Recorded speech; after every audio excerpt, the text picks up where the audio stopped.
Dracula by Bram Stoker. Chapter 23. Dr. Seward's Diary. October 3rd.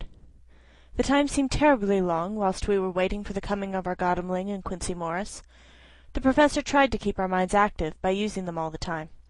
I could see his beneficent purpose by the side glances which he threw from time to time at Harker.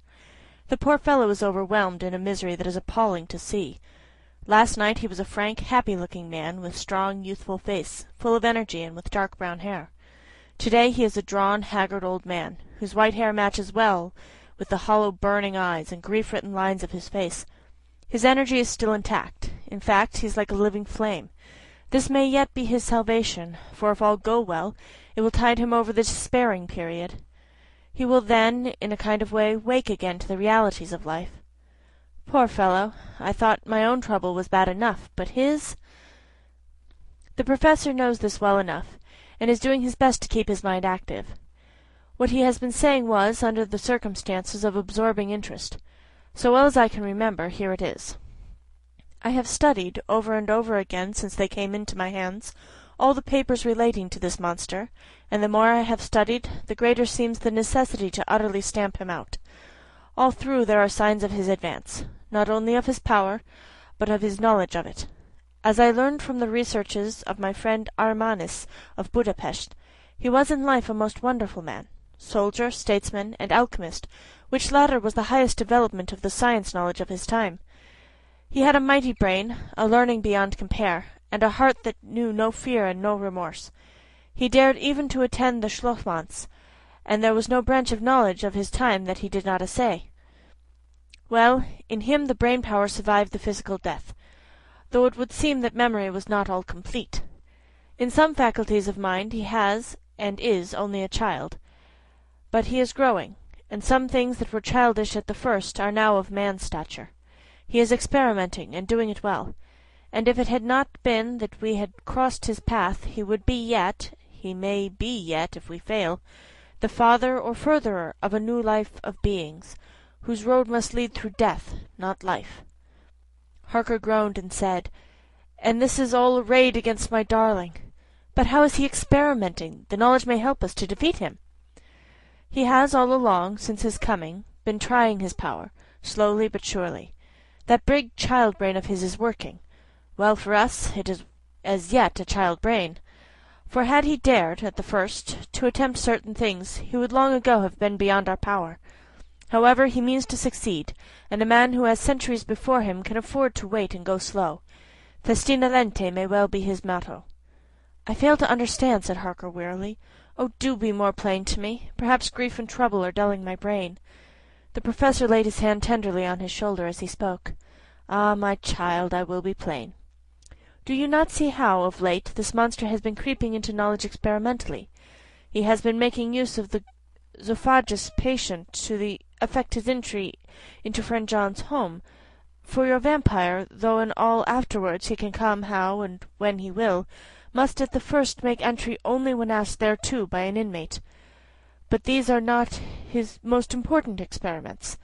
Do we not see how at the first all these great boxes were moved by others? He knew not then but that must be so. But all the time that so great child-brain of his was growing, and he began to consider whether he might not himself move the box. So he began to try to help, and then, when he found that this be all right, he try to move them all alone. And so he progress, and he scattered these graves of him, and none but he know where they are hidden. He may have intended to bury them deep in the ground, so that only he may use them in the night, or at such time as he can change his form. They do him equal well, and none may know these are his hiding-place. But, my child, do not despair, this knowledge came to him just too late. Already all of his lairs but one be sterilized as for him, and before the sunset this shall be so. Then he have no place where he can move and hide. I delayed this morning so that we might be sure. Is there not more at stake for us than for him? Then why not be more careful than him? By my clock it is 1 hour already, and if all be well, our friend Arthur and Quincey are on their way to us.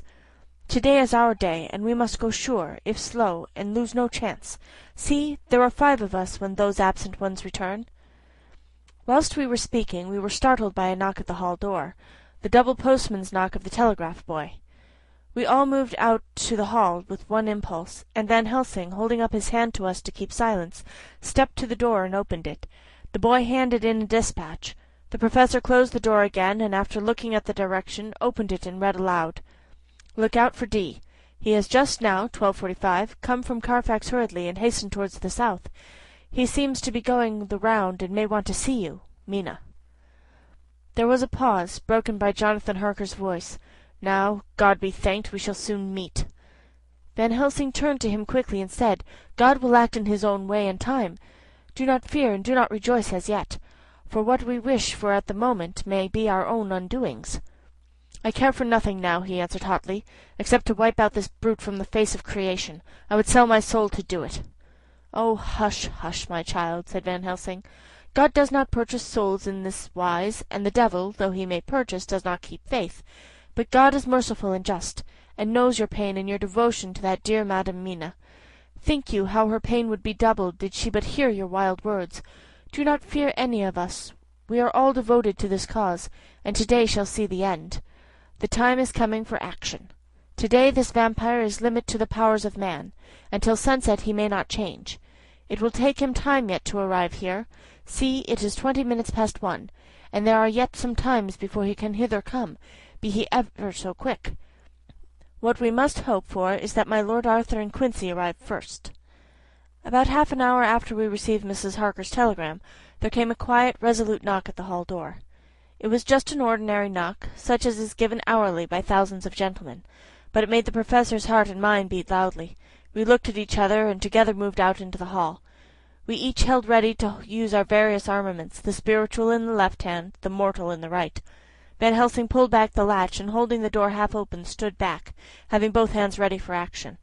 The gladness of our hearts must have shone upon our faces, when on the step, close to the door, we saw Lord Gadamling and Quincey Morris. They came in quickly and closed the door behind them, the former saying, as they moved along the hall, "It is all right. We found both places. 6 boxes in each, and we destroyed them all." "Destroyed?" asked the professor. "For him." We were silent for a minute, and then Quincey said, "There's nothing to do but wait here. If, however, he doesn't turn up by 5 o'clock, we must start off, for it won't do to leave Mrs. Harker alone after sunset."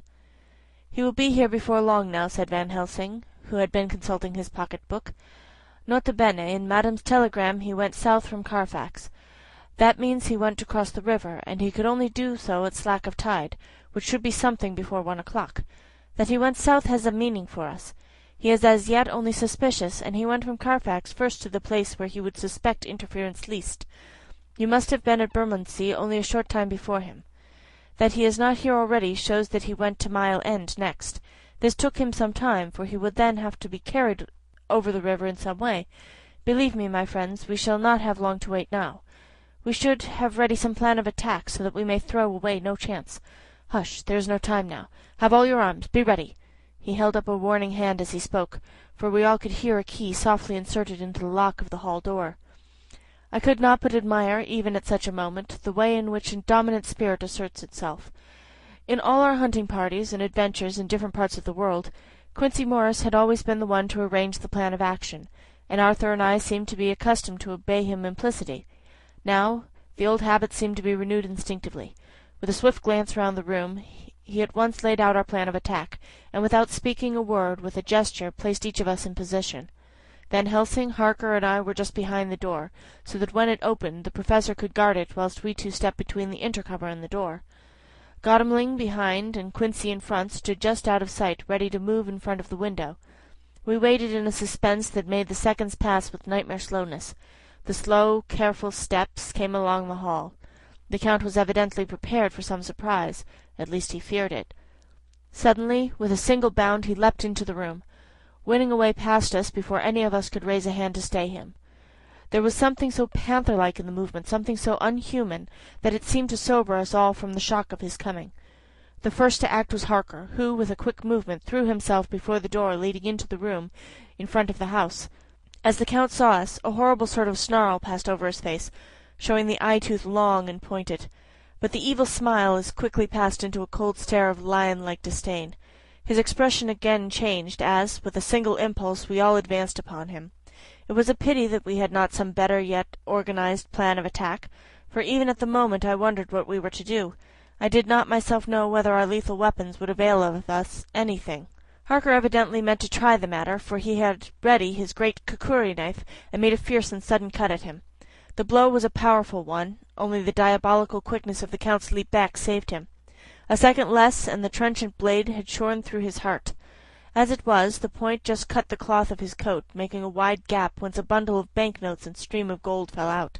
The expression of the Count's face was so hellish that for a moment I feared for Harker, though I saw him throw the terrible knife aloft again for another stroke.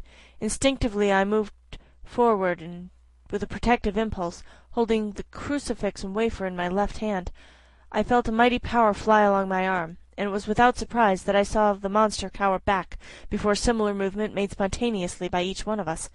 It would be impossible to describe the expression of hate and baffled malignity, of anger and hellish rage, which came over the Count's face. His waxen hue became greenish-yellow by the contrast of his burning eyes, and the red scar on the forehead showed on the pallid skin like a palpitating wound. The next instant, with a sinuous dive, he swept under Harker's arm, ere his blow could fall, and, grasping a handful of the money from the floor, dashed across the room, threw himself at the window. Amid the crash and glitter of the falling glass, he tumbled into the flagged area below. Through the sound of the shivering glass I could hear the ting of the gold as some of the sovereigns fell on the flagging. We ran over and saw him spring unhurt from the ground. He, rushing up the stairs, crossed the flagged yard, and pushed open the stable door. There he turned and spoke to us. "You think to baffle me, you with your pale faces all in a row, like sheep in a butcher's? You shall be sorry yet, each one of you. You think that you have left me without place to rest, but I have more. My revenge is just begun. I spread it over centuries, and time is on my side.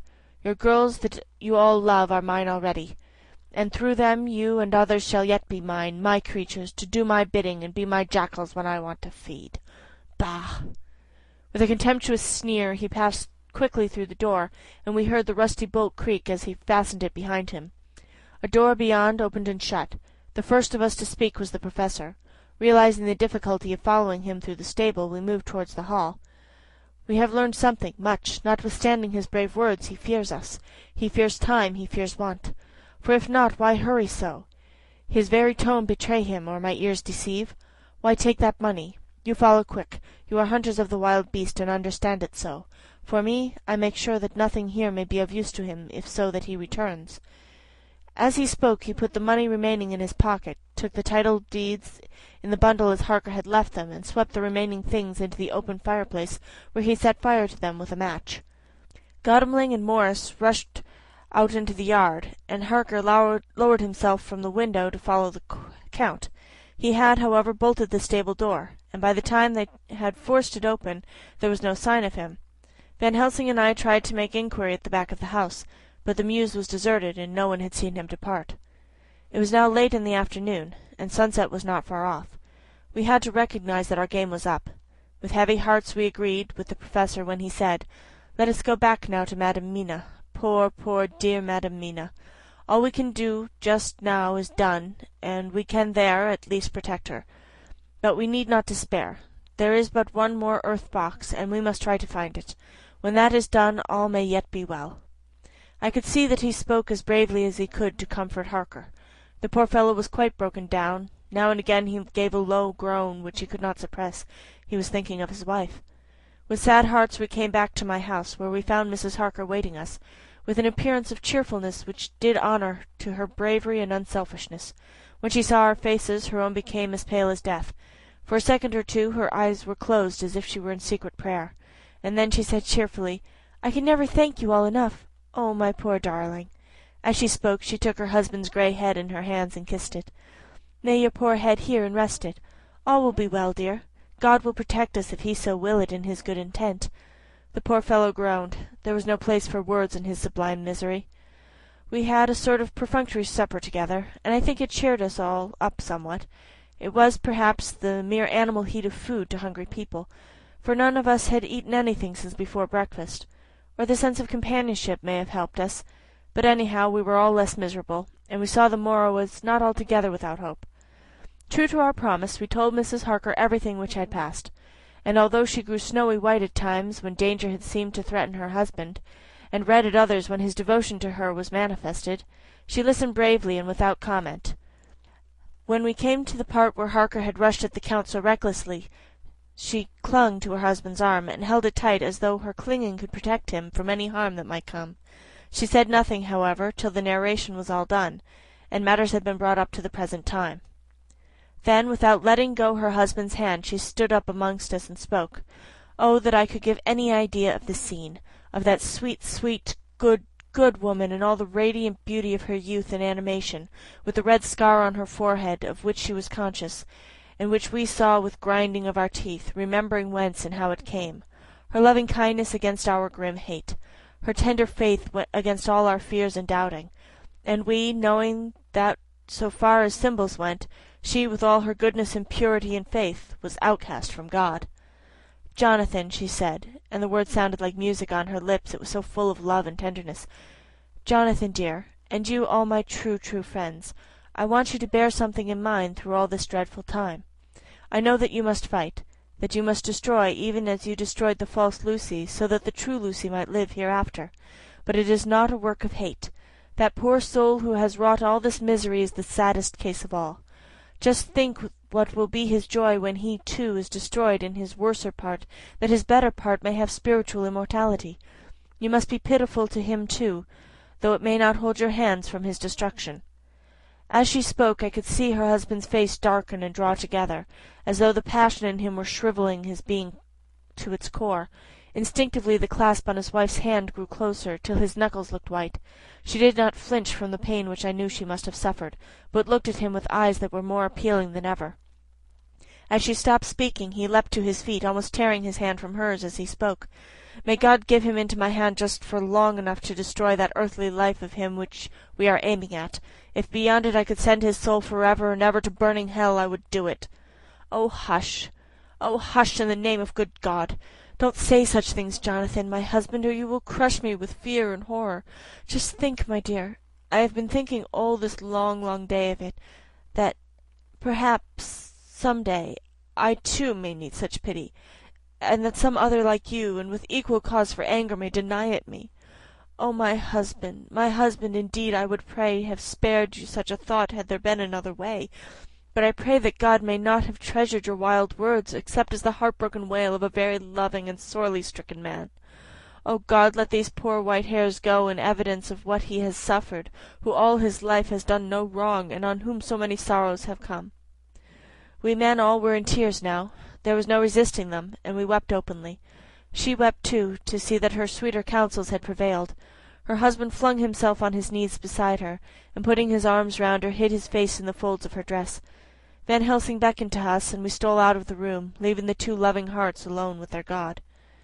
Before they retired, the Professor fixed up the room against any coming of the vampire, and assured Mrs. Harker that she might rest in peace. She tried to school herself to the belief, and manifestly, for her husband's sake, tried to seem content. It was a brave struggle, and was, I think, and believe, not without its reward. Van Helsing had placed at hand a bell, which either of them was to sound in case of any emergency. When they had retired, Quincy, Godalming, and I arranged that we should sit up, dividing the night between us, and watch over the safety of the poor stricken lady.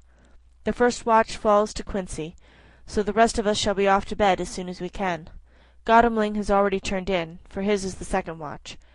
Now that my work is done, I too shall go to bed. Jonathan Harker's Journal, 3 to 4 October, close to midnight. I thought yesterday would never end.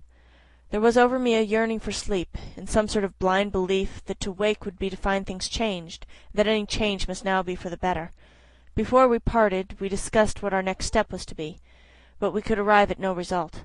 All we knew was that there was one earth box remaining, and that the Count alone knew where it was. If he chooses to lie hidden, he may baffle us for years. And in the meantime, the thought is too horrible. I dare not think of it even now. This I know, that if ever there was a woman who was all perfection, that one is my poor wronged darling. I loved her 1,000 times more for her sweet pity of last night, a pity that made my own hate of the monster seem despicable. Surely God will not permit the world to be the poorer by the loss of such a creature. This is a hope to me. We are all drifting reefwards now, and faith is our only anchor. Thank God. Mina is sleeping, and sleeping without dreams. I fear what her dreams must be like, with such terrible memories to ground them in. She has not been so calm, within my seeing, since the sunset.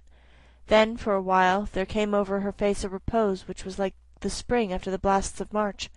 I thought at the time that it was the softness of the red sunset on her face, but somehow now I think it has a deeper meaning. I am not sleepy myself, though I am weary to death. However, I must try to sleep, for there is tomorrow to think of, and there is no rest for me until later. I must have fallen asleep, for I was awakened by Mina, who was sitting up in bed with a startled look on her face. I could see easily, for we did not leave the room in darkness. She had placed a warning hand over my mouth, and now she whispered in my ear, "Hush! There is someone in the corridor."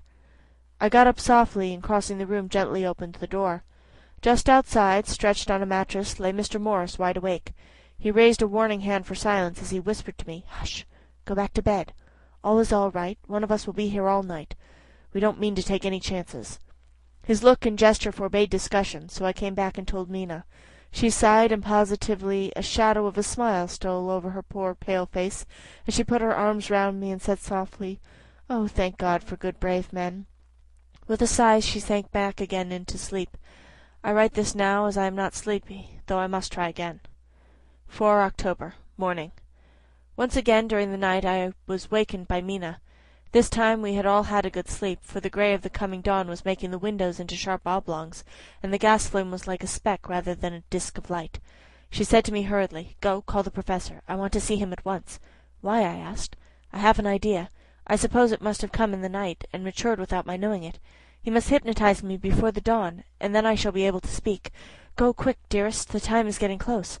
I went to the door. Dr. Seward was resting on the mattress, and seeing me he sprang to his feet. "Is anything wrong?" he asked in alarm.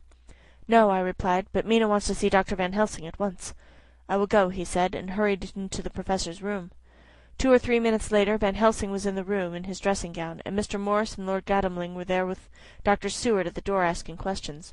When the professor saw Mina, a smile, a positive smile, ousted the anxiety off his face. He rubbed his hands as he said, "Oh, my dear Madam Mina, this is indeed a change. See, friend Jonathan, we have got our dear Madam Mina as old back to us to-day." Then turning to her, he said cheerfully, "And what am I to do for you? For at this hour you do not want me for nothing." "I want you to hypnotize me," she said. "Do it before the dawn, for I feel that that is when I can speak, and speak freely. Be quick, for time is short." Without a word he motioned for her to sit up in bed. Looking fixedly at her, he commenced to make passes in front of her, from over the top of her head downward, with each hand in turn. Mina gazed at him fixedly for a few minutes, during which my own heart beat like a trip-hammer, for I felt that some crisis was at hand. Gradually her eyes closed, and she sat stock still. Only by the gentle heaving of her bosom could one know that she was alive. The professor made a few more passes and then stopped, and I could see that his forehead was covered with great beads of perspiration. Mina opened her eyes, but she did not seem the same woman. There was a far-away look in her eyes, and her voice had a sad dreaminess which was new to me. Raising his hand to impose silence, the professor motioned to me to bring the others in. They came on tiptoe, closing the door behind them, and stood at the foot of the bed looking on. Mina appeared not to see them. The stillness was broken by Van Helsing's voice speaking in a low, level tone, which would not break the current of her thoughts. "Where are you?" The answer came in a neutral way. "I do not know. Sleep has no place I can call its own." For several minutes there was silence. Mina sat rigid, and the professor stood staring at her fixedly. The rest of us hardly dared to breathe. The room was growing lighter. Without taking his eyes from Mina's face, Dr. Van Helsing motioned to me to pull up the blind. I did so, and the day seemed just upon us. A red streak shot up, and a rosy light seemed to diffuse itself through the room. On the instant the professor spoke again. "Where are you now?" The answer came dreamily, but with intention. There were as though she were interpreting something. I have heard her use the same tone when reading her shorthand notes. "I do not know. It is all strange to me." "What do you see?" "I can see nothing. It is all dark." "What do you hear?" I could detect the strain in the professor's patient voice. "The lapping of water. It is gurgling by, and little waves leap. I can hear them on the outside." "Then you are on a ship?"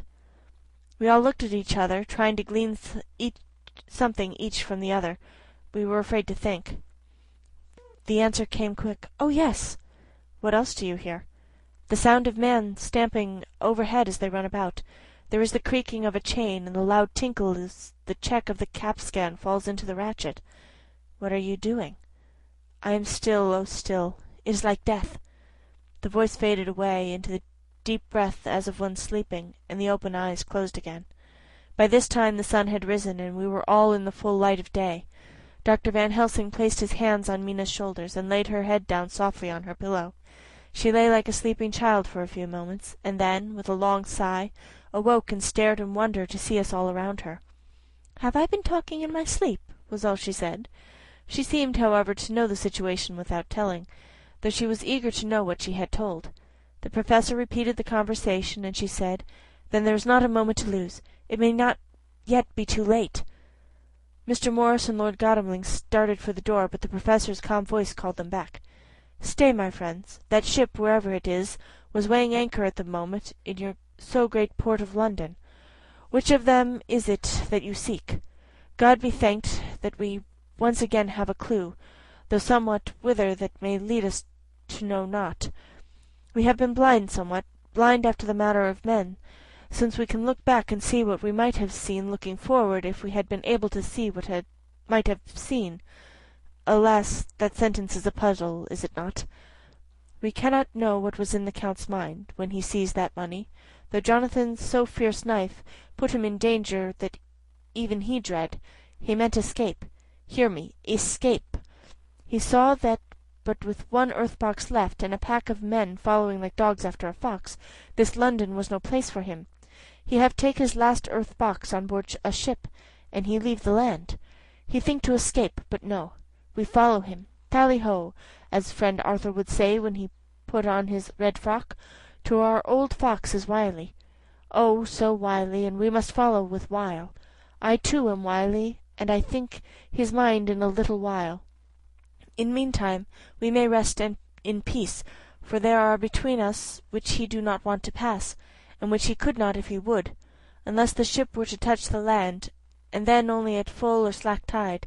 See, and the sun is just rose, and all day to sunset it is. Let us take bath and dress and breakfast which we all need, and which we can eat comfortably since he has not been in the same land with us." Mina looked at him appealingly as she said, "But why need we seek him further when he is gone from us?" He took her hand and patted it as he replied, "Ask me nothing yet. When we have had breakfast, then I answer all questions." He would say no more, and we separated to dress. After breakfast Mina repeated her question. He looked at her gravely for a minute, and then said sorrowfully, "Because, my dear, dear Madam Mina, now more than ever we must find him, even if we have to follow him to the jaws of hell." She grew paler as she said faintly, "Why?" "Because," he answered solemnly, "he can live for centuries, and you are but a mortal woman. Time is now to be dreaded, since once he put that mark upon your throat." I was just in time to catch her as she fell forward in a faint. Chapter 23. Dracula by Bram Stoker.